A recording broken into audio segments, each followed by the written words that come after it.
Hey everyone, welcome back. And today I'm going to take this new part here. This is a fuel switching, tank switching unit. And I'm going to put this in this 87 F150. Just underneath and about center of the driver's door are two bolts that hold the tank switching unit on to the frame. They are 10mm bolts. But first, there's something else I have to do. There's a shield right here that protects the switching unit, and there's a bolt here. Two bolts actually at the top, and one's supposed to be down here. I am missing one at the bottom, and I'm also missing the one at the top except for the back. And it feels like a 10mm bolt as well, so I'm going to go ahead and take this bolt loose and pull this shield off. My shield piece just dropped right out from the bottom, and this is what it looks like. This is the top actually, and it is a 10mm bolt. Now I can see my switching unit a whole bunch better, and I'm going to go ahead and take it loose from the chassis frame here. These four fuel lines in the back have clips that pry up.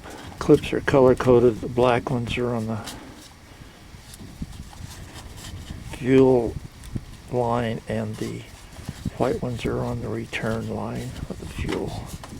And these do break, so don't be alarmed. Okay, I was able to get a screwdriver up in the top and pry that one off. I'm going to take these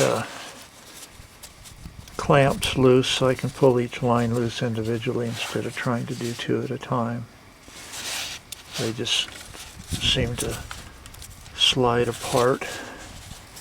At least it did at this end. And come off that way. I sprayed them with a little carburetor cleaner. Now you can see the difference in the lines. Uh-oh, I broke the plastic fuel line. That if you have fuel coming out of one of your lines here, or both, find some way to secure them above the tank. So here they are, and I've got the clips removed from both of those. So up on the front lines I can put my screwdriver up under the little lip there and twist a little bit. And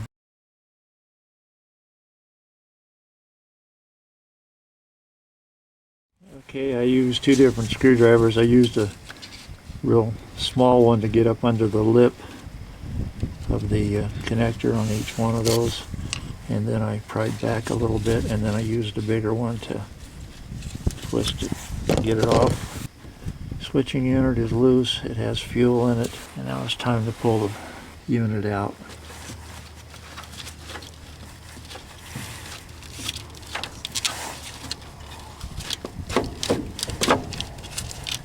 Turned it on its side and then just rolled it on out of there. Installation's pretty much reverse of a removal. The new tank switching valve is in. At least the lines are connected, all except the one that I broke right here. Goes to the side tank, or the front tank. I'll be replacing this line here next. Okay, going on top here, I'm going to have to loosen this filler neck, the 3 7mm screws, and get those out. That's what they look like. I've removed the clamps, or loosened the clamps, and removed the back one here that was holding it to the bed, and then I loosened this clamp, and I've lubricated around the inside of this hose. Things are pretty loose. I need to remove this filler spout and the hose within the hose so I can get my siphon hose in there. I've loosened both strap bolts. This is the one at the front. The strap on mine, if you're familiar with these kind of straps, I don't know if you can see it or not, but anyway, once this bolt is loose, this strap will hang down and you can just twist it out. There's a strap at the end, and you can see how I've run the nuts down to the ends of the bolts to give me a lot of tank leeway here. And I've got it positioned. I'm pushing up on it with my shoulder a little bit. I did manage to drain 8 gallons of gas out of it, so that helps. Now that the tank is down just a little bit, it's still hanging on the straps. I'm able to get to the connector on the broken line, which is right here, which is really close to me. You can see how these duckbills just pull right off. I'm also able to get to the electrical connection. Anyway, someone previously has broken this connection, so that could be where I'm having a little trouble with it reading the fuel gauge. It might be loose. So that is loose.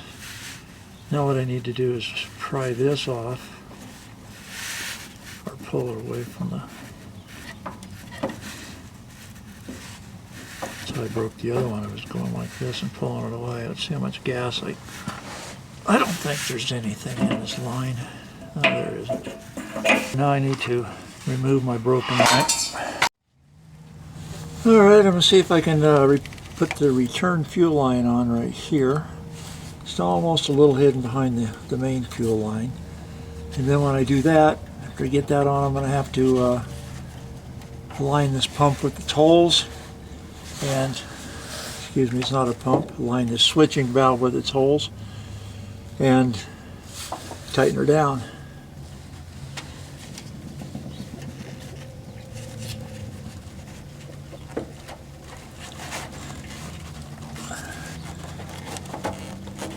Okay, that seems to be on there. Gotta put the little keeper piece back on. Hopefully I won't have to take it apart.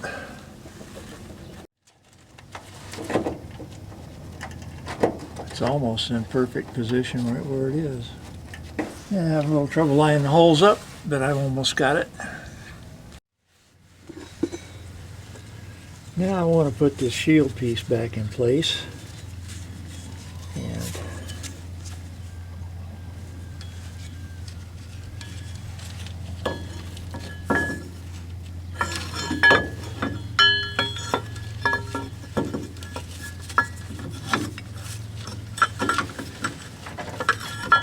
don't quite remember how I got it out or get it back in place, but it will go in eventually. And there's the new fuel switching, tank switching valve. It's installed, just almost looks like the one that came out. I'll be testing that out in a bit, but I have some fuel tank issues and pump out, I believe, in my front tank. So I got to replace that first. And then we'll give this valve in the front tank pump and the rear tank pump, all of them try at the same time. Until that time, thank you all for subscribing and watching. Hope all your repairs go very well. And yep, bye for now.